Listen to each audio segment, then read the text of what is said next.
Oh my God, it is halfway through the year and we need to get our shit together. Around the mid-year, we start to realize that those fancy New Year's resolutions that we set in January, yeah, those have not gotten done. In fact, if we are being honest with ourselves, we may not have made any progress at all by this point, which means we are in desperate need of a mid-year reset. In this video, I'm gonna give you some practical tips for how to reset your focus, check back in with your goals, and show you some of my favorite techniques for getting things done. All so that you can achieve your 2024 goals before the year is actually over.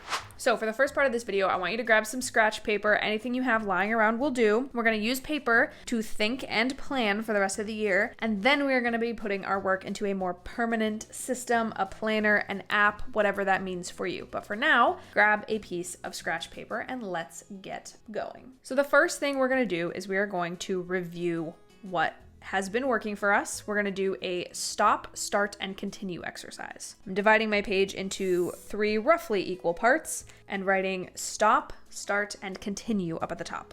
And this exercise is going to help us understand first what behaviors are not serving us that we are doing right now. The things you want to write here are the things that are keeping you from achieving your goals. Then we want to look at start, which is what behaviors would actually help you achieve those goals. This is going to be very much informed by our stop list. We'll often find solutions to our problems in this column. And then continue are the behaviors that you are doing that are keeping you on track to your goals already. These are things you intend to keep doing, things you have been doing right, things that you don't want to give up. So let's start with stop. My personal stop behaviors are that 1, I need to stop procrastinating. 2, I need to stop trying so many planning apps or productivity tools at once. And 3, I need to stop skipping my regular planning and personal maintenance routines. These are things like my weekly planning session, my daily planning session, but also like my morning and night routine. So now that we have a solid list of the things that we've been doing so far in 2024 that have been keeping us from our goals, we can move on to our start list. And our start list is going to include a lot of solutions to these problems. So for me, my start list includes things like narrowing my focus to my tried and true methods or planning tools, because I have been trying so many planning and productivity tools at the same time and mixing up my system so much in 2024. I need to refocus, narrow my focus down, and pick my tried and true tools. So these two are directly connected. I also need to have clearly defined goals. One of the things that really stops me from doing what I need to do, one of the things that keeps me being a procrastinator, is when I lack clarity around my goals or around what I'm supposed to be doing. So having really clearly defined goals is going to help me, because at the beginning of 2024, I said, you know what? My goals for last year were too strict, too stringent. I need to be a little bit more loose, have less clearly defined goals. And I just sort of like went with the vibe. But that definitely led me to procrastinate because I never knew what I should actually be doing or working on. So having clearly defined goals is really going to be an antidote to procrastination. So these ones are connected. And then the last 2 are definitely related to this last stop bullet, and they are reinvesting in my morning and evening routines and reinvesting in my daily and weekly planning routines. So this is related to this and to this. These are the things I need to start doing so that I can really be my best self when I'm trying to achieve my goals. Lastly, let's work on our continue list. So our continue list is the things we have been doing correctly that are continuing to move us on toward our goals. One thing that I do a ton, but that I definitely want to keep doing, is talking myself through fear. Another thing that often causes me to procrastinate is when I am afraid. So obviously we need clarity to stop myself from procrastinating, so we have clearly defined goals in the start column. But when I am afraid, I also find myself procrastinating. And fear isn't always very straightforward. So I have a habit of talking myself through fear. When I start to feel like I'm procrastinating and I feel overwhelmed, I say, okay, and I often do this process out loud. It sounds kind of crazy, but I often do it out loud.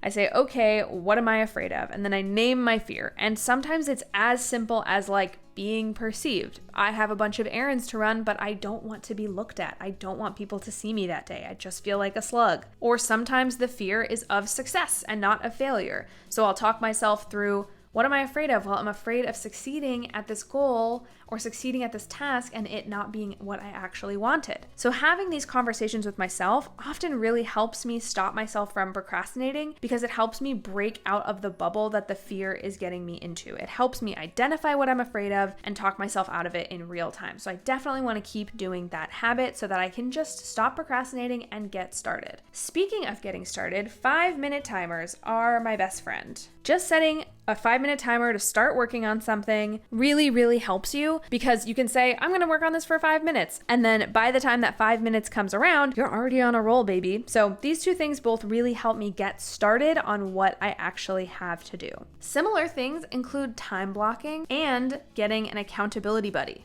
I've been experimenting with time blocking a lot this year and I really enjoy it. So I definitely want to continue doing that and refine my system and get it to a place that really works for me. I also really like the method of getting an accountability buddy, just having somebody who you can do working sessions with, like a friend or a colleague. Maybe you go to a coffee shop with a friend or you sit down with your partner and say, hey, can you just be with me while I make all these phone calls or something? Accountability buddies are a really great way to bring like a social element into your productivity as well. And I really love doing them, whether that's at work when I'm like, hey, let's just all jump on a call and silently do our priorities together, or whether that's personal at home, something else. It just really helps. And the times I've done it this year have been truly game-changing for getting the things done that I am otherwise procrastinating on. So now that we have a really robust stop, start, continue list, we have reviewed everything from the past 6 months, we can move forward to creating a timeline so that we can set ourselves up for success for the rest of the year. This is what the rest of the year looks like. From July to December, we have a certain amount of months in there. We have 6. How do I divide this into 6? We have 6 months, so I guess then this would be actually January 2025. Another productivity tip is to just keep going, even when you make mistakes. Happens to all of us. So this is the rest of our year from July to January 1st, 2025. We have 6 months to put into practice everything we learned in our stop, start, continue list.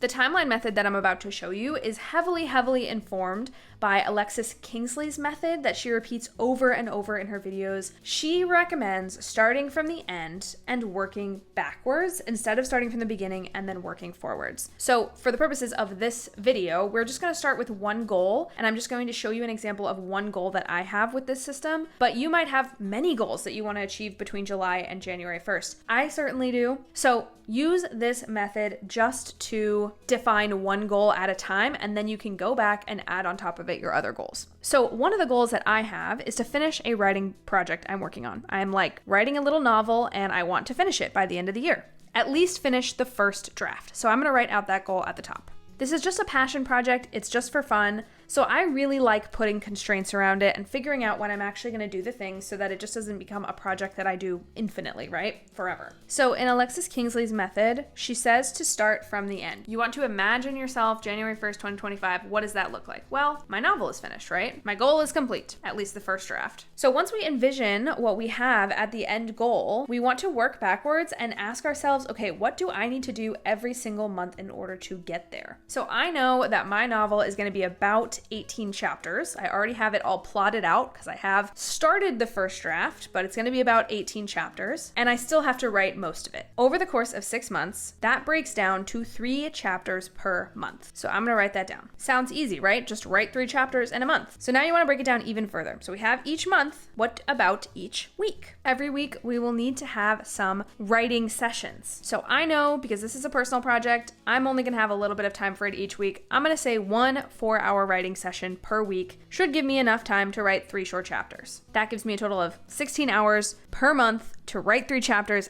I think that is infinitely doable. So what about each day? Let's take each day that I am having a 4-hour writing block. Each day is going to include eliminating distractions, so like putting my phone away and enabling focus, and also telling people I'm busy. I live with my partner, and so he is probably the only person who needs to know, hey, I'm gonna be in the office working on this, please don't bug me. This is all part of the protecting. I wrote plan and protect 1 4-hour block. We are protecting it here.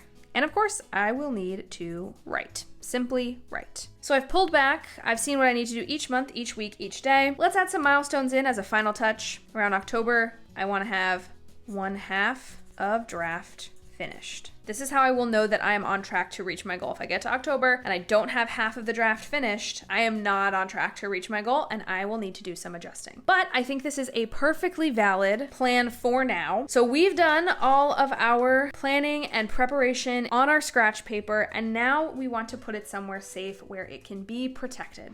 So the product I'm going to be using in which to house the project that we just outlined for the rest of 2024 is going to be AccuFlow. AccuFlow is also kindly sponsoring this video. They are a combination to-do list and calendar app. It makes it really good for time blocking, but they also have a lot of features where you can integrate any of the other apps you're using, so you can see all of your calendars at once, whether that's Outlook, Gmail, whatever you're using, you can sync them all with AccuFlow along with all of your to-do lists like Asana or Todoist or anything like that. I actually have a bunch of calendars in AccuFlow right now, but most of them are related to work, so I've hidden them. You can only see like my basic sort of personal calendar here in this orange color. And to start, I've gone ahead and created a project called First Draft, which is going to represent the goal. It's defined by this little green hashtag, so all of the things I put on the calendar related to this goal are going to be in green. So let's start adding tasks, and I want to start from big and go to small, just like we did when we were planning it out. So big one, finish first draft.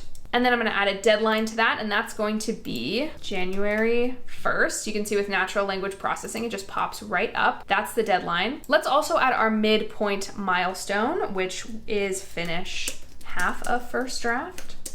And also add a deadline, October 1st. And then I'm gonna go ahead and schedule these as well on the calendar. So let's go all the way to October, go to the 1st, and I'm going to put this as like a 10-minute task at like 8 a.m. So you can see if we expand the calendar a little bit, that has that green hashtag right next to it, finish half of first draft in the first draft project. So we know what is associated with it. January 1st, Wednesday, drag this to like 9 a.m. on Wednesday, make it like a 15-minute task because we know we're just gonna get there and check it off. And then just as before, you can see it has the little hashtag. So those two things are scheduled. Next, I want to take the weekly task I had, which was making sure I plan out at least one writing session per week. Now, I already have a weekly planning and review on my calendar for 4 p.m. on Sunday. So I'm going to go ahead and open that up. When you have calendar events inside AccuFlow, they give you a lot of information just like you would normally have in a Google Calendar, a place to write notes, a location, guests. In my weekly planning / review step, I already have a few things that I do every single week, including planning the upcoming week's schedule. And I can do a number of things in here. I can actually like change those into check boxes if I want it to sort of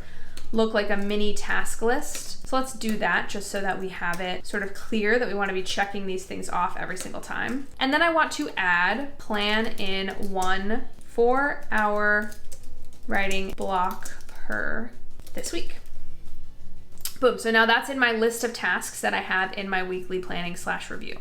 And I want to save this for this one and all future events, so that every single week this will duplicate. If I go to next Sunday on the 14th, you can see that it's right there, plan in 1 4-hour writing block this week. So that's me manipulating an existing calendar event, but what about the writing blocks themselves? Well, it's this week, right now. I'm about to do my weekly planning session, so instead of just skipping ahead, I'm gonna go ahead and plan in the writing block myself now. And I wanna do it on Saturday this week. I know I will have a little bit of time. Let's say I wanna start at 9, and it's gonna be 4 hours, 2, 3, 4, perfect. Now, when I make an event on the calendar, I can do a couple of things. I can turn it into a task, I can make it an event, or I can make it a slot. So if I click slot, it will also enable us to add a bunch of mini tasks in there. So this slot is going to be writing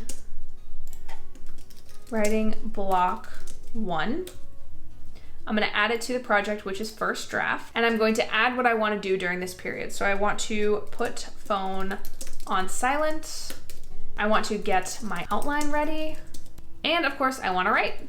Let's say write chapter 1 here in this block. If I don't get to chapter 1, that's fine. We can order these however we want. But now every time we open up this block, we can see all of the different tasks we already have underneath it. One more cool thing about AccuFlow is that when you are in this view, see this little icon up here that has a lock? This means it's locking it to my calendar. So if I push the X button, you can see it says it's unlocked now, but if I click it, it's then locked. My appointments calendar is just what the name of my Gmail calendar is. So you can see it's been pushed, it's been locked to my Gmail calendar. And now this writing block, as I have it outlined here, will appear on my Gmail calendar just in case I'm looking at Gmail and I don't have AccuFlow up in front of me. So that writing block is now set in stone. It's in my calendar. It has tasks underneath it. We have some milestones set up for the future, and we have already integrated into our planning routine to plan a 1 4-hour work writing block for every single week through the rest of the year. If you like AccuFlow or think you want to try it, they also offer one-on-one user onboarding, which is really helpful if you're trying to integrate a bunch of different apps and to-do lists and planning systems that you already have. Definitely reach out to them, try to get that done because it is super helpful to have someone just walk you through setting it up. And if you like it for any other reason, check out the link in my description box below to learn more.